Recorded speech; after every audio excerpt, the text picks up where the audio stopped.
Bismillah, alhamdulillah, alhamdulillahilladzi arsala rasulahu rahmatan lil alamin, wassalatu wassalamu ala asrofil anbiya'i wal mursalin, Sayyidina wa maulana Muhammadin Allahumma sholli alaihi wa ala alihi wa ashabihi ajma'in, amma ba'd. Ulama anal kiram wa habaibanal afadhil ingkang kita mulyakaken para alim, para kiai, sepuh dalah bini sepuh, wa nakhussul akhos panjenenganipun Romo Kiai Haji Hanif Ismail Rais Suriah PCNU, dalah sedaya para sesepuh, para alim ingkang kita mulyakaken. Bapak-bapak pejabat baik sipil, TNI maupun Polri, seluruhnya yang kita hormati, rawuh wonten mriki Bapak Sekda, hadir juga putih jare ana Mas Yoyok putih. Wah, ndelok bal-balan iki mesti. Wonten Mbak Iin, wakil provinsi saking PKB, wonten Mas Rama DPRD Kota Semarang, sinten Mas Bukhari nggih. Semarang, dalah sedaya para tamu undangan ingkang rawuh ingkang kita hormati, bapak-bapak pengurus PCNU Kota Semarang, wonten Pak Sekretaris Mas Rahul, juga MWC NU Semarang Timur, Suriyatan Tanfidhiyatan, ibu-ibu muslimat NU, konco-konco gerakan pemuda Ansor, Banser, Fatayat, Ibnu IPPNU, dalah sedaya jamaah hadirina wal hadirat rahimakumullah. Alhamdulillah wa syukrulillah, dalu menika kita waget hadir dalam rangka takziman li maulidin Nabi Muhammad sallallahu alaihi wasallam.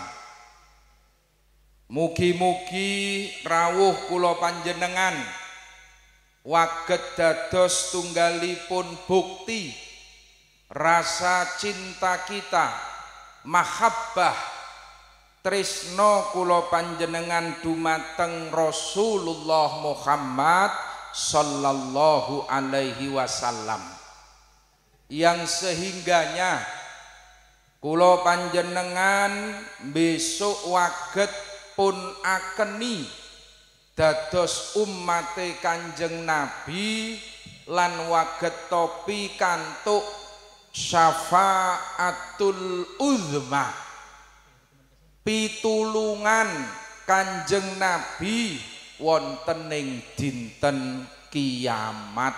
Allahumma tresno niku larang regane, apa meneh tresnone kula jenengan dateng Kanjeng Nabi tidak bisa dibandingke donya saisine. Diriwayataken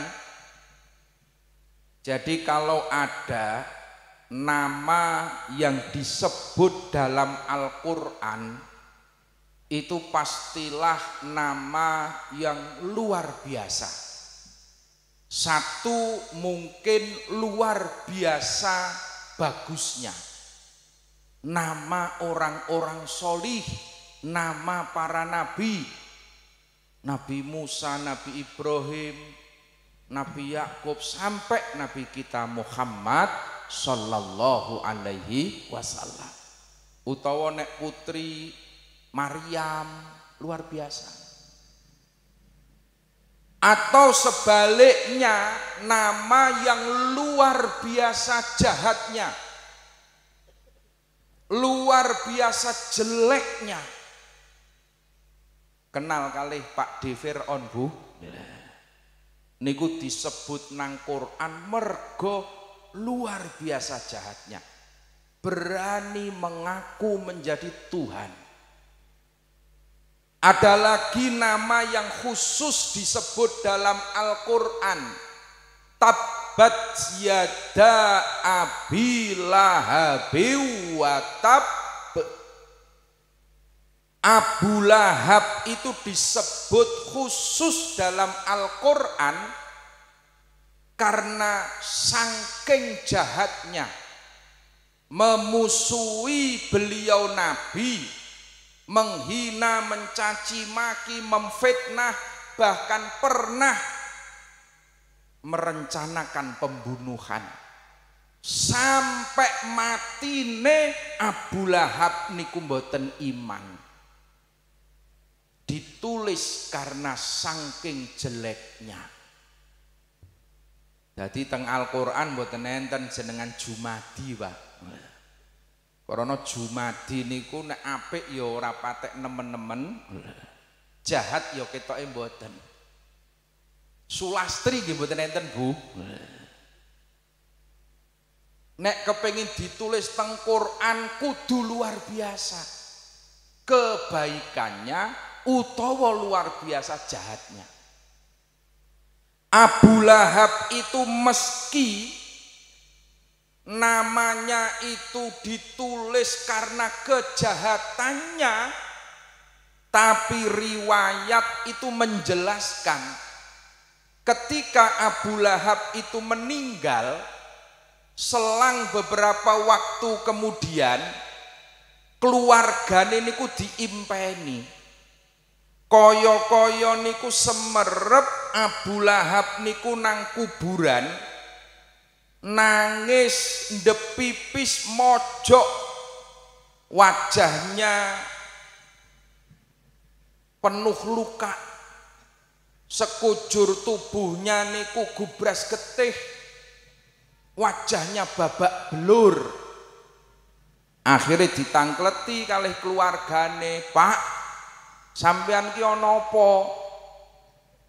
Kok ndepipis nangis babak belur kaya ngono? Kok ndepipis nangis babak belur kaya ngono? Nang donya sampean nang donya sampean petentang petenteng kuburan nangis. Itu mlebu kuburan nangis." Abu Lahab terus jawab.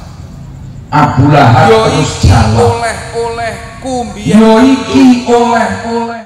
Ora percaya karo Muhammad.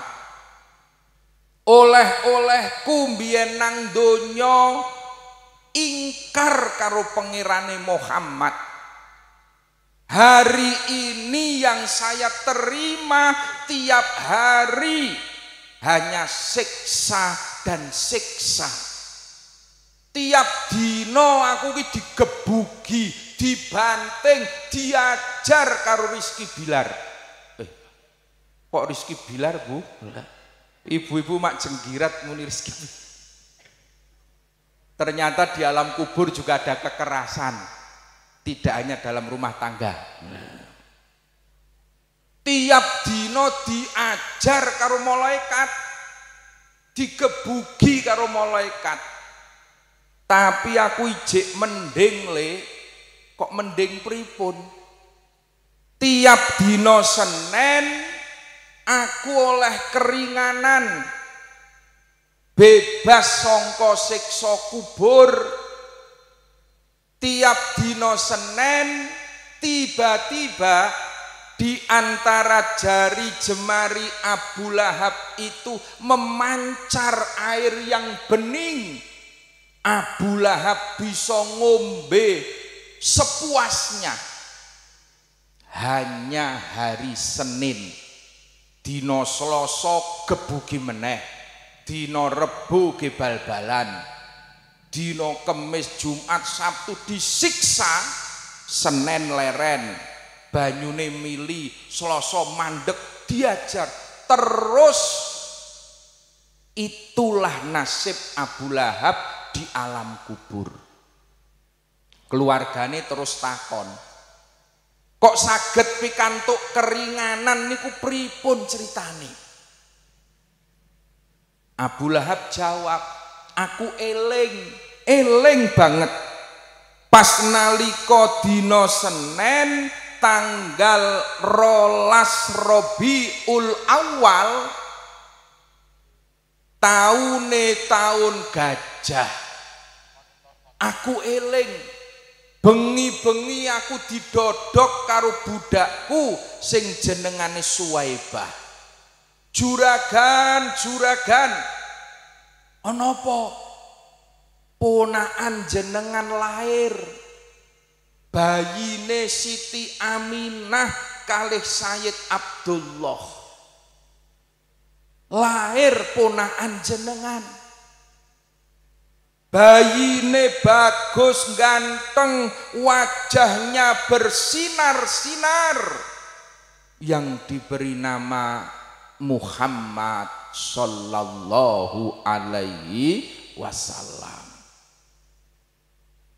Begitu krungu kabar kelahirane Muhammad, spontan atiku melu seneng. Abu Lahab menjawab, bahkan saking gembiranya budak yang membawa kabar yang bernama Suwaibah, saya merdekakan seketika. Budak waktu itu menjadi aset yang paling mahal, Pak. Budak itu sakniki mobil, Pak, ratusan juta harganya. Tidak hanya itu, Abu Lahab bahkan berkeliling kota Mekah, woro-woro kabar-kabar kelahiran Muhammad sallallahu alaihi wasallam. Mungkin krono kuwi aku oleh keringanan siksa kubur.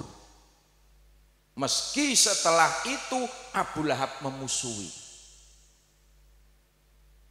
Niku Abu Lahab, Bu, sing ora iman, ora Islam, tur jahat, goro-goro melu seneng kelahirane Kanjeng Nabi, goro-goro gelem sedekah kelahirane Kanjeng Nabi, itu saja mendapatkan keringanan siksa kubur, meski hanya tiap hari Senin.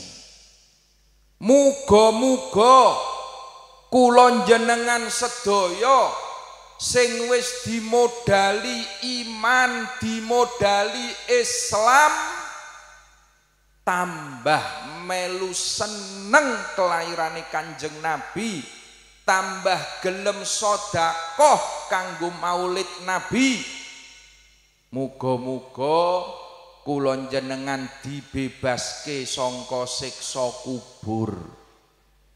Ora mung dina Senin nggih Bu nggih, tapi ya dina Selasa, Rebo, Kemis, Jumat, sak teruse nganti dumugine dina kiamat kula jenengan pikantuk syafaatul uzma. Allahumma amin. Itu yang kita harapkan. Syafaat pertolongan beliau Nabi agar kita mendapatkan keselamatan, syukur bage muga-muga kula jenengan iso kumpul karo Kanjeng Nabi ana ing swargane Allah. Allahumma amin. Ibu-ibu pengen mlebet swarga mboten to, Bu? Kula critani riyen kahanane swarga ben sampean sesuk ora kaget, nggih. Di surga itu ketika ada tiang-tiangnya surga, bahkan di ujung dindingnya surga niku arep ana ukiran terukir indah lafal Allah. Di sisi kanan lafal Allah, di sisi kiri akan terukir lafal Muhammad Rasulullah. Niku swarga sing asli. Nek sampean sok mlebu swarga kok ora ana tulisane niku berarti niku ora asli niku. KW jarene. Lah niki Nabi Adam alaihi salam itu sampai terheran-heran, Pak. Ketika melihat nama Muhammad bersanding dengan nama Allah, sampai Nabi Adam niku matur, Gusti Muhammad niki sinten Gusti, kok mulya temen, asmane waget sesandingan kalian panjenengan Gusti. Oleh Allah dijawab dalam hadis qudsi.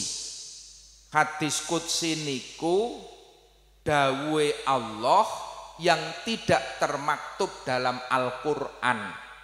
Niku jenengane hadis qudsi. Allah ngendika, Adam sira ora kena meri, ora kena cemburu. Muhammad kuwi kekasihku, Muhammad kuwi calon nabi akhiruz zaman. Bahkan Allah berkata, laula Muhammad ma khalaqtuka.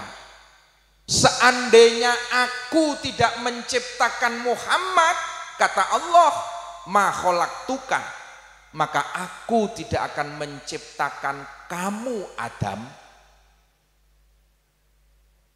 Aku tidak akan menciptakan kamu. Lah nek kira-kira Nabi Adam niki mboten diciptake, kula sampeyan niki wujud napa mboten?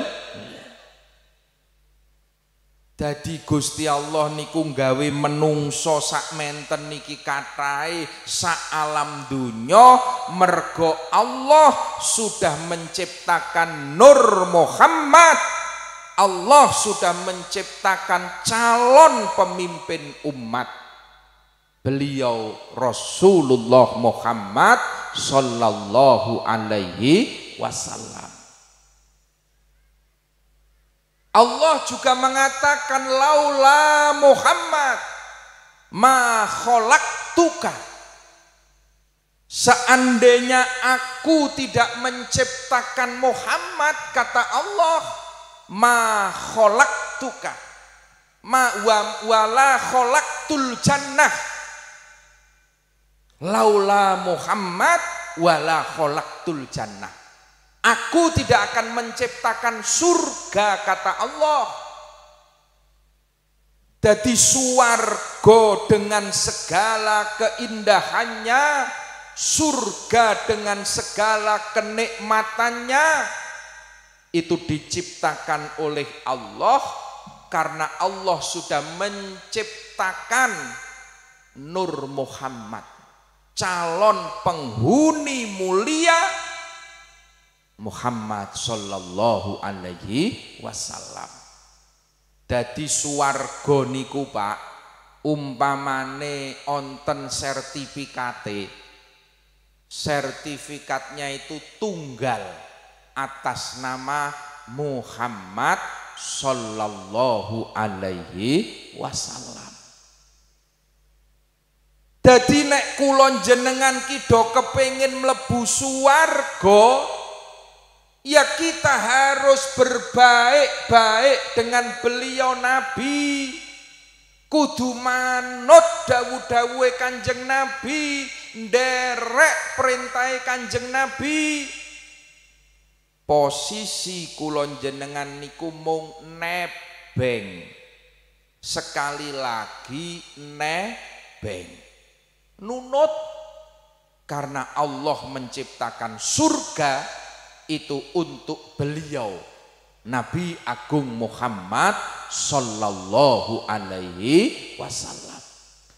Mula sing diarep-arep menungso saalam donya niki, sing iman sing Islam, yang diharapkan adalah syafaat, pertolongan beliau Nabi di hari kiamat. Yang diharapkan adalah rahmat, belas kasihnya Allah. Mung niku tok sing diarep-arep. Ora bisa ngandalke ngibadahi dhewe-dhewe. Tekan dina kiamat sing diarep-arep syafaat. Setelah syafaat kita berharap rahmat, belas kasihnya Allah.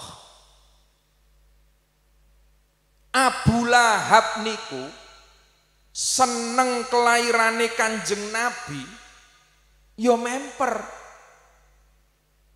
Mergo napa? Ketika Rasulullah itu hadir, lahir, semua makhluk di alam dunia ini menyambut dengan gembira.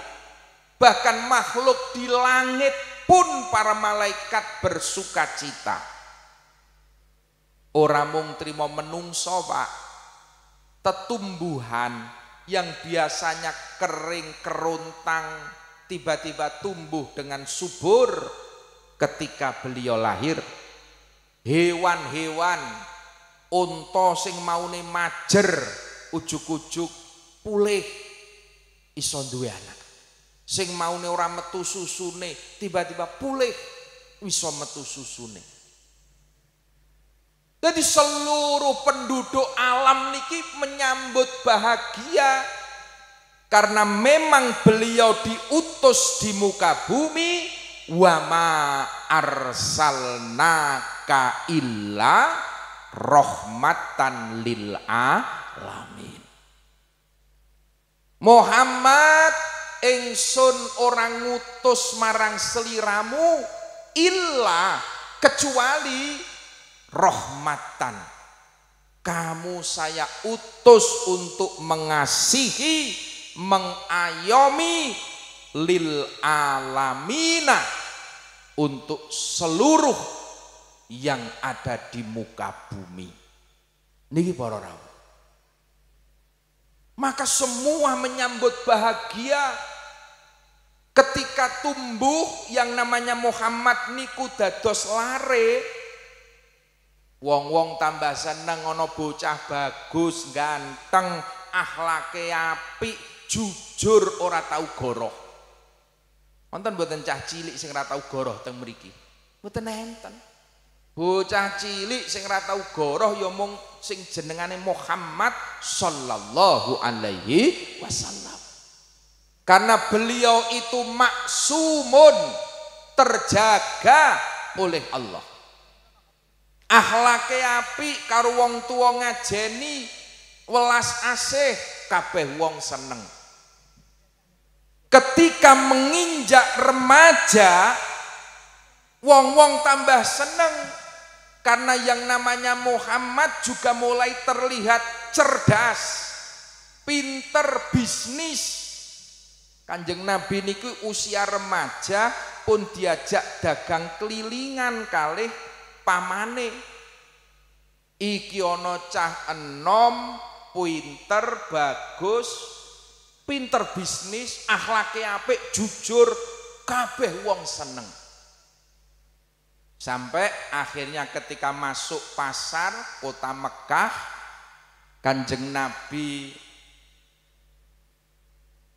kenal kalih juragan sing sugih kaya raya. cantik janda yang namanya Khadijah. Pertamane si join bisnis.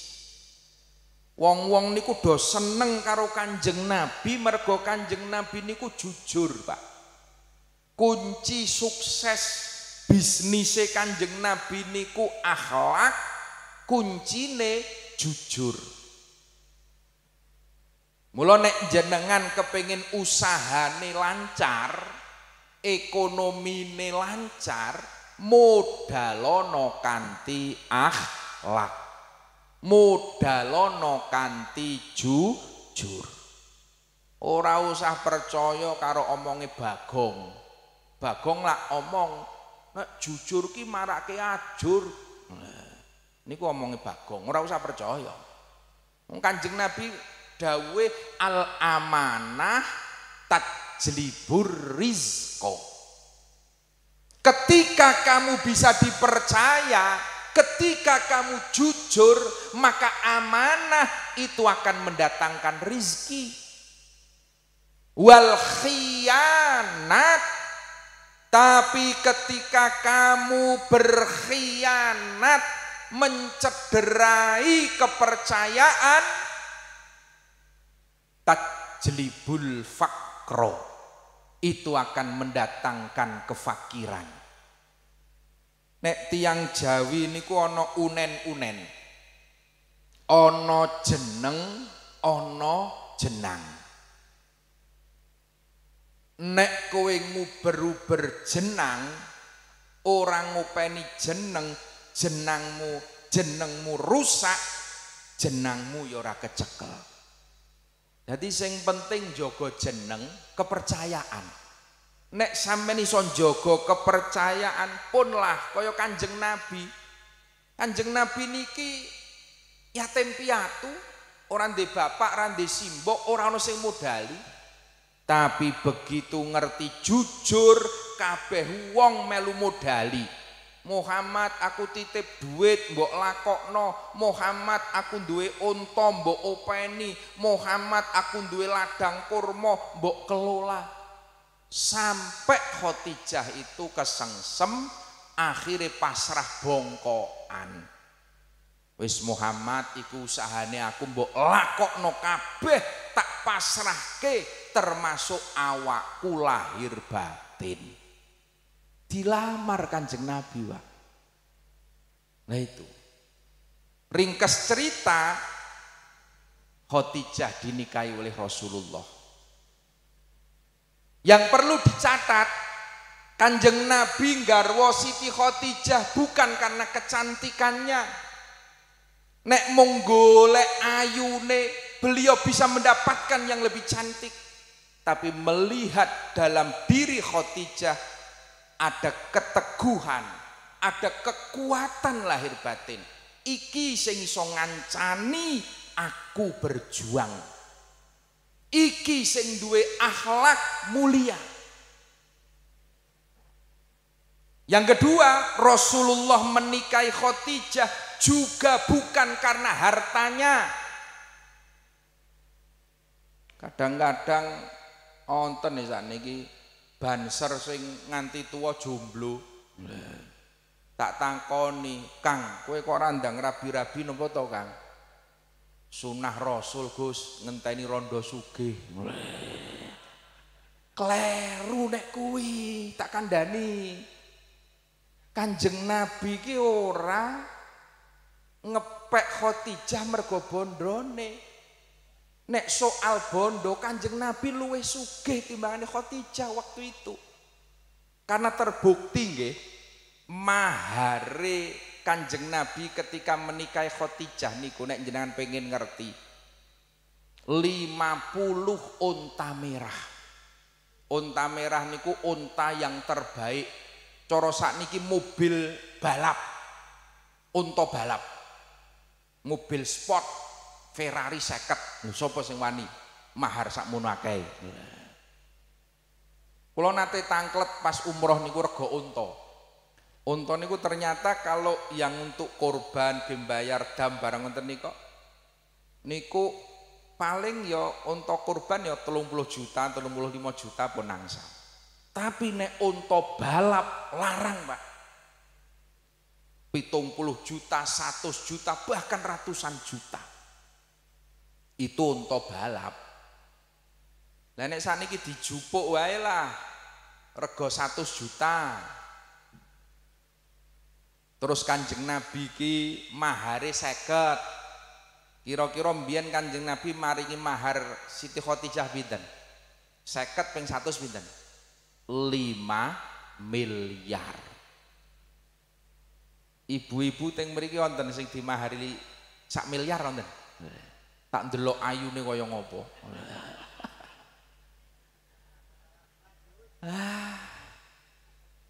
Seperangkat alat sholat wis terima kok nggih. Dadi nek sampeyan ki Mas, nek kepengin sunah Rasul ya sing sempurna.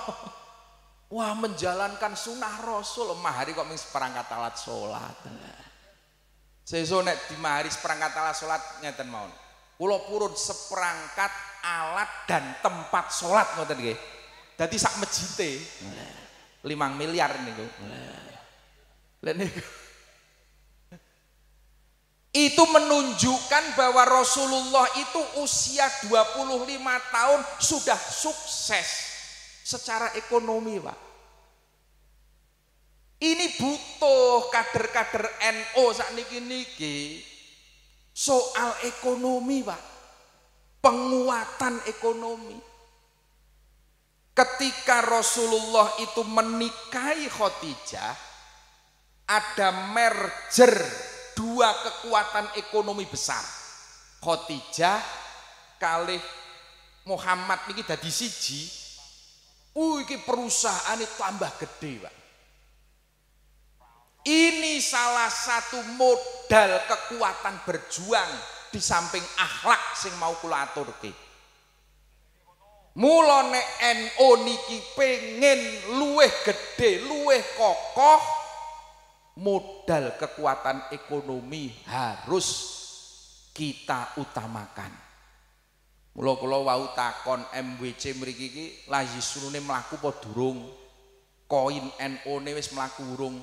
Diweruhi pelange urung dipasang. Niki pelange pun dados pelang Lazisnu MWC gak arep dipasang. Ya wis ndang mlaku lah. Sudah 2 bulan. Nah, koin NU lek dilakokno karena dari situ kita bisa mengkolek, ngelumpukke danane warga. Engko bisa berkembang, kita bisa bikin BMT, kita bisa bikin koperasi, sesuk ana Numat, ngoten lho. Weruh kok ming Alfamart terus to. Indomat terus ki mbek sapa ngono. Kala-kala mbok ana NU mat ngoten to? Ini harus kita mulai, Pak. Nderek Kanjeng Nabi yo diderek bisnisnya barang. Lah ketika Rasulullah itu menikahi Khadijah, usahane tambah gede, umat tambah seneng, semua mencintai, memuja, memuji Rasulullah. Krana Kanjeng Nabi akhlake apik, wonge seneng tetulung, lembah manah, sifat-sifat baik menempel dalam diri Rasulullah. Solihun. Tapi begitu menginjak usia 40 tahun, ketika beliau mendapatkan wahyu SK kenabian turun, beliau mulai berdakwah, ngajak wong-wong ninggalke berhala, menyembah kepada Allah. Mulai saat itulah banyak orang-orang yang tadinya memuja, memuji, berubah menjadi membenci. Mulai saat itulah orang-orang yang tadinya mencintai berubah mencaci maki. Itu resiko perjuangan. Jadi jenengan kudu paham, Pak. Ketika jenengan itu menjadi orang solihun, itu pasti banyak orang yang suka. Wah, wonge apian, wonge lembah manah, wonge seneng tetulung, wonge jujur, wonge kabeh wong seneng. Solihun. Tetapi ketika Anda itu naik derajat menjadi muslihun, orang yang memperbaiki keadaan, pasti mulai ada yang membenci, pasti mulai ada yang menghujat, mencaci maki. Mula leres dawe Rois Am PBNU Mbah Kiai Sahal Allahu yarham. Mbah Kiai Sahal nate dawuh quote yang terkenal nih kalau Anda ingin menjadi orang baik, cukup diam di rumah, maka akan terlihat kebaikannya. Tapi kalau Anda pengen menjadi orang bermanfaat, keluar dan bergeraklah. Meski akan banyak rintangan, meski akan banyak godaan, caci makian, teruslah berjuang untuk menjadi orang yang bermanfaat. Khairun nas anfa'uhum lin nas. Kanjeng Nabi niku Masya Allah Pak, begitu dakwah wong-wong niku do menghujat, mencaci maki, membuli nek cara saiki. Sampai pamane wau Abu Lahab niku sanjang, Muhammad tak kandhani le, aku ki pamanmu. Iki wong-wong sak pasar ki do gremengi karo kowe. Pripun to? Kowe iki mbok ora usah dakwah, ora usah kampanye, bakulan wae lah, bisnis. Wong-wong ki dadi do mlayu, do serik karo kowe. Wong Mekah ki wis mapan. Nyembah berhala ki wis kepenak puluhan tahun kok mbok rubah. Cah anyar kok ngrubah tatanan kowe. Wis bisnis wae Muhammad. Kowe butuh modal piro sih? Kae nang omah ana duit 5 peti. Dinar emas, dirham emas. Jupuken Muhammad gawa bali kanggo tambah ngedhekke usahamu. 5 peti Muhammad. Syaraté siji kowe leren le dakwah. Kanjeng Nabi mireng niku namung tangklet. Pinten peti Pak Lek? 5. Pek-peken kabeh. Jawabe pripun? Di ngapunten teng griya kula tasih gadah 20 peti. Dadi gagah ngoten niku lho. Gagah dadi umat Muhammad. Kanjeng Nabi ki ditawani 5 peti isine emas ditolak. Lah umate kadang ditawani 50.000 kentir kok saiki. Ngono ngaku dadi umate Kanjeng Nabi lan ngarep-arep syafaat apa ya patut ngono kuwi Bu. Wah, kula wis Allahu Akbar mantep nderek Kiai Hanif Ismail pokoke. Apa dawuhe Kiai Hanif kula nderek. Nderek ulama. Begitu ana sing kula nuwun ngeteri 100.000. Wah, matur nuwun nggih. Nomor pinten niki? Oh, ya wis, bablas. Ah, ya Allah. Mula ekonomi iki diperkuat kok kudune iki. Kudu diperkuat, Pak. Ben ora do miyar-miyur ngenten niki lho. Berjuang niki lho.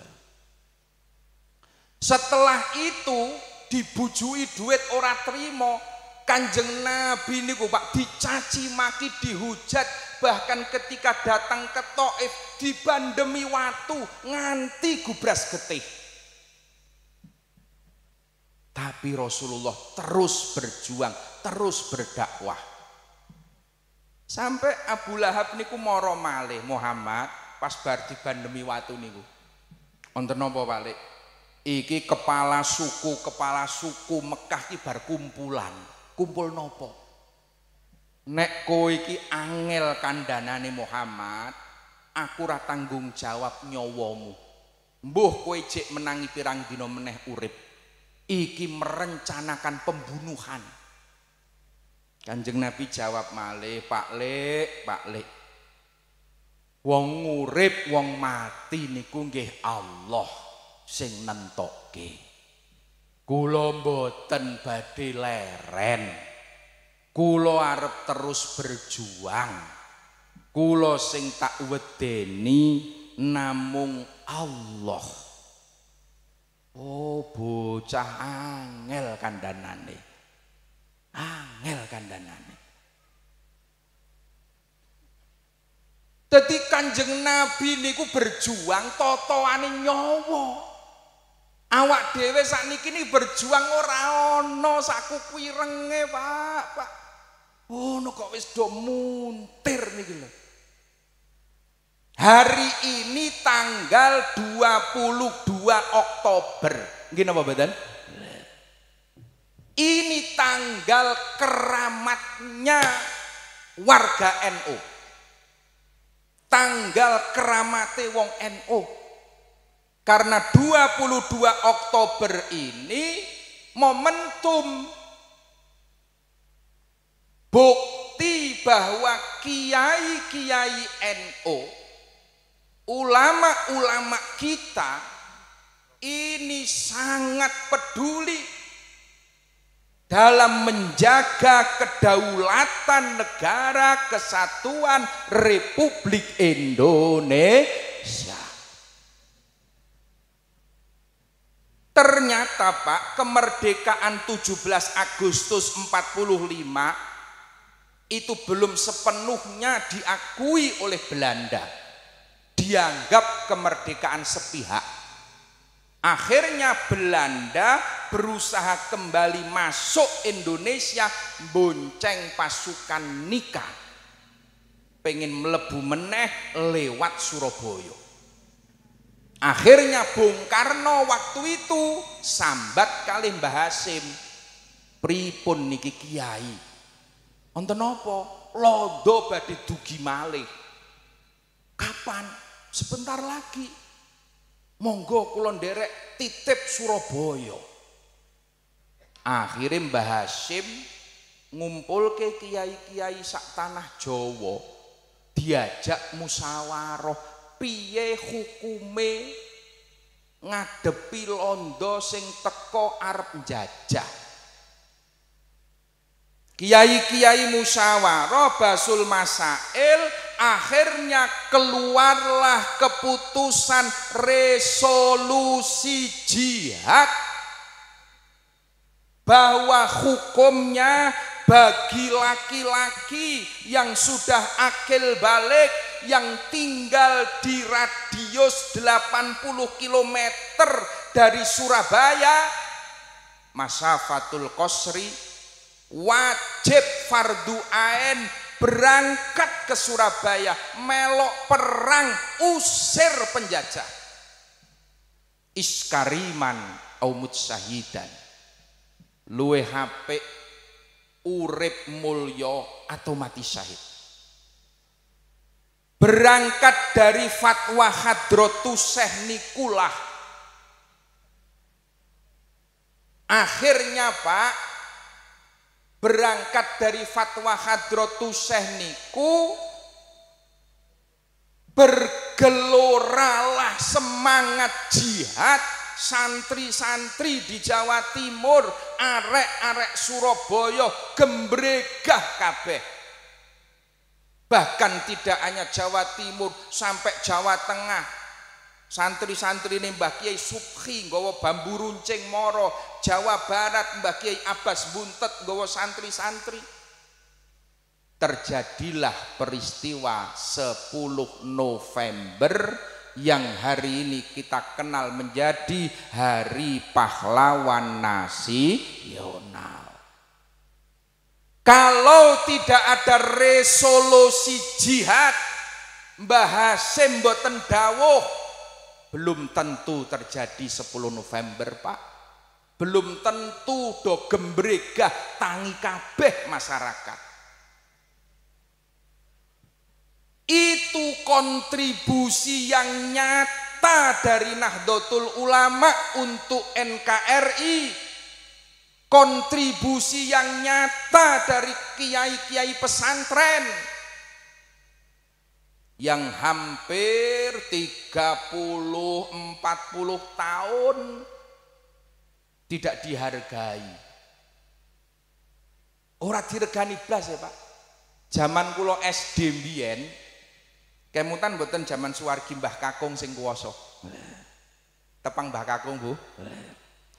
Mbiyen kula SD niku teng PSPB niku mboten enten resolusi jihad. Sing ana ya ming 10 November. Dan 10 November kuwi pahlawan ming Bung Tomo tok. Ora ana jenengane Mbah Hasyim Asy'ari, Mbah Abbas Buntet mboten enten. Baru setelah reformasi NU memperjuangkan resolusi jihad, PKB memperjuangkan resolusi jihad untuk ditulis dalam catatan sejarah nasional. Barulah ketika pas arep Pak Jokowi nyalon nih kok, PKB Gus Muhaimin gawe kirap resolusi jihad dari Banyuwangi sampai Jakarta. Untuk apa? Mengingatkan, iki loh perjuangannya para kiai. Kalau tidak ada resolusi jihad, belum tentu hari ini kita merasakan kemerdekaan seperti ini. Belum tentu Pak. Itu perjuangan 20.000 syuhada yang meninggal. Kan nonton film Sang Kiai ini kok nek jenengan mirsani nggih mboten? Matinya Jenderal Malabi sing dipasangi bom teng mobil, sing masang bom sinten? Mohon maaf bukan TNI, tapi santri sing jenengane Harun. Ada yang heroik napa jenengane merobek bendera biru, merah putih biru, birune disuwek di Hotel Oranye yang sekarang jadi Hotel Majapahit Surabaya. Sing nyuwek gendera menek munggah tiang bendera siapa? Mohon maaf, dudu tentara, santri. Niku jenengane Asy'ari santrine. Itu semua tidak tercatat dalam tinta sejarah. Baru setelah kita perjuangkan 20.000 syuhada Pak, 10 November itu 20.000 syuhada. Barulah setelah kita perjuangkan bersama-sama, Pak Jokowi akhirnya mengapresiasi pemerintah menetapkan 22 Oktober menjadi Hari Santri Nasional. Itu bukti perjuangannya para kiai Pak. Jadi kita peringati seperti ini ya supaya awak dewe ini muncul kembali hirohnya. Betapa dulu kiai-kiai kita sangat-sangat peduli terhadap kedaulatan NKRI. Kiai-kiai kita sangat-sangat peduli terhadap nasib bangsa Indonesia. Jadi sekarang kita tidak bisa diam Pak. Delok kahanan negara, awak dhewe ya kudu tetep melu berjuang jihad. Cuman jihad hari ini tentu tidak lagi membawa pedang. Jihad dino niki orang nggawa bedil, nggawa bambu runcing. Monggo jihad sesuai dengan profesi panjenengan. Teng Nahdlatul Ulama sing ngopeni madrasah diniyah, ngopeni pesantren, ngopeni langgar masjid, niatono jihad fi sabilillah, ngurip-urip ahlus sunnah wal jamaah. Allahumma amin. Sing ngopeni Lazisnu, ngopeni BMTNO, pengusaha-pengusaha NO, ayo dadi wong sugih-sugih sing lomo, dadi wong sugih-sugih sing bondone kanggo jihad fi sabilillah, ngurip-urip Nahdlatul Ulama. Allahumma amin. Semua berjuang melalui profesinya masing-masing. Yang di politik Mas Rama, Mbak Iin, konco-konco sing nang PKB niate nggih mung niku, Pak. Kita akan menjaga kelangsungan Ahlussunnah wal Jamaah. Karena kalau tidak dijaga bahaya kelangsungan Ahlussunnah wal Jamaah ini ke depan. Ad-dinu wal mulku tau amani. Bahwa yang namanya ad-din, agama, wal mulku dan kekuasaan, tau amani, itu saudara kembar yang tidak bisa dipisahkan. Ad-dinu al-aslu wal mulku al-haris. Kekuasaan itu adalah penjaga. Kula kalau wingi diundang hall Sohibud Dalail Syekh Muhammad Ibni Sulaiman Al-Jazuli teng Kudus, ngene Gus Badawi sing cok ijazah dalail. Kula cerita, kula alhamdulillah nate ziarah teng Maroko, makome Syekh Sulaiman Al-Jazuli. Sampai di sana niku kula membayangkan makome waliullah agung Sohibud Dalail yang pengikutnya, pengamalnya jutaan. Di Indonesia saja jutaan. Niku bayangan kula makome iki mesti megah. Minimal kaya ngampel niku lah, padang, bersih, luas. Tur nang jaba mesti kebak bis-bis. Akeh wong bakul tahu tempe. Bayangane, Pak. Tapi ternyata kula sampai mriko goleki makome we kangelan. Kula nggawa gaet kanca mahasiswa. Tak jak munyer-munyer goleki makome niku hampir 3 jam. Akhirnya ketemu teng pundi, teng Buri Pasar, nyelempit, sepi, kotor, berdebu, ora kerumat. Arep wudu niku ora ana nggon, akhire wudu nggo aqua. Mlebu niku bayangan kula kan rame sing ora ana wong ziarah. Munyer ana wong siji sing mojok maca dalail. Mbasan tak cedhaki kok kaya wong Indonesia. Sampean pundi? Kula Kebumen. Walah. Tonggo. Dadi ora ana wong Maroko sing ziarah niku mboten enten, Pak. Subhanallah. Wis rampung ziarah, terus jagongan kalih kanca-kanca mahasiswa niku cerita demi cerita. Dulu hall Sohibud Dalail itu besar di Maroko. Digedhekke sak negara itu ikut merayakan hall di Maroko. Makomnya itu rame. Dulu ketika sultan yang keberapa gitu loh, yang masih kuat Ahlussunnah wal Jamaahnya, isih seneng ziarah, isih seneng manakib.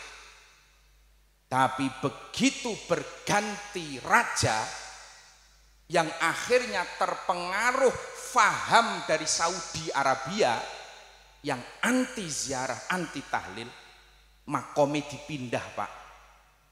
Jadi makom Sohibud Dalail niku riwayat niku pun dipindah nganti ping 8. Diguduk dipindah, dan jenazahnya itu masih utuh, wangi, bersih. Itulah keistimewaannya pengamal Dalailul Khairat wong sing seneng maca selawat. Dadi sing wutuh ki ora mung sing apal Quran. Jenengan sing ora apal Quran kepengin slamet donya akhirat, jenazah wutuh wangi amalno dalail, amalno selawat. Itu sampai 8 kali dipindah. Terakhir dipindah teng pojokan niku. Itu karena apa? Karena penguasanya. Mula ojo sembarangan golek pemimpin. Nggih napa mboten? Ojo sembarangan diserahke amanah ini. Disitulah kita harus berjuang bersama-sama. Untuk apa? Riayah Ahlus Sunnah wal Jamaah, menjaga kelangsungan Nahdlatul Ulama, riayah watoniyah, menjaga kelangsungan negara kesatuan Republik Indonesia. Monggolah kita berjuang sareng-sareng. Sing putra-putra jenengan ya kondo berjuang, berjuange bocah-bocah beda, lebokke nang pondok-pondok pesantren gitu. Karena pondok pesantren adalah benteng pertahanan Ahlus Sunnah wal Jamaah. Ketika anak-anak wong NU ijik do mlebu nang pesantren, masa depan NU insya Allah cerah. 10, 20, 30 tahun lagi insya Allah ila yaumil kiamah. Allahumma. Tapi nek anak-anak wong NU dhewe wis ora do gelem nang pondok, tidak dikembalikan menjadi santri, wallahu a'lam, fantadhirus saah. Ini alarm bagi kita, Pak. Milo monggo kembalikan lagi putra-putra jenengan. Sekolah monggo, tapi ngaji luweh utama. Sekolah monggo di dalam pesantren. Karena apa? Ad-dinu al-aslu. Agama, akhlak ini pondasi. Pondasi. Putra jenengan asal wis nang pesantren setahun, 2 tahun, 5 tahun, 6 tahun wis. Setelah itu keluar dari pesantren, bocah niku akidahe wis mapan, akhlake apik. Setelah itu arep dadekke apa wae, monggo. Putra jenengan arep dadekke dokter, silahkan. Lebokke nang Undip, Fakultas Kedokteran. Berangkat dari pesantren, insya Allah dadi dokter manfaat kanggo masyarakat. Allahumma. Putra jenengan pengen dadi polisi, monggo. Berangkat dari pesantren, akhlake apik, akidahe apik. Lulus pesantren, masuk ke Akpol, dadi polisi, jujur, amanah. Allahumma.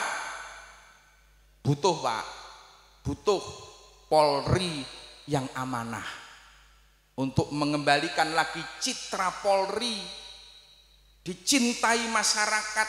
Butuh putra-putra jenengan, monggo sing apik-apik, sing akhlake apik, dadekke polisi sing amanah, sing jujur, sing kena dipercaya. Allahumma amin. Putra jenengan sing pengen dadi jenderal TNI, silakan. Tapi berangkat dari pesantren. Berangkat dari pesantren. SMP, SMA ini nang pesantren lah.